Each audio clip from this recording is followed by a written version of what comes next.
আমরা চলে এসেছি অলসভ্যালি ভায়াডাক্ট রেল ব্রিজ। খুবই সুন্দর, আনবিলিভেবল।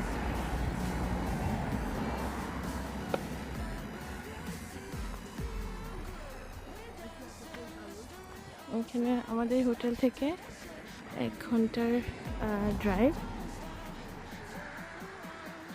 তো মাঝে মাঝে মোটরওয়েতে ট্রাফিক হয়, তো নয়তো আমরা আরও আগে পৌঁছতাম। আমাদের প্রায় 1.5 ঘন্টা লেগে গেছিলো। এটা চমৎকার একটা ঐতিহাসিক স্থাপত্য, যেটা 180 বছরের চেয়ে বেশি পুরনো এবং চমৎকার লাল ইটের দ্বারা তৈরি। এটা দেখতে ছোট লাগলেও বিশাল বড়, কিন্তু আমি যেটা দিয়ে ভিডিও করছি এটা কিন্তু দেখতে অনেক ছোট লাগছে, কিন্তু এটা অনেক অনেক বিশাল।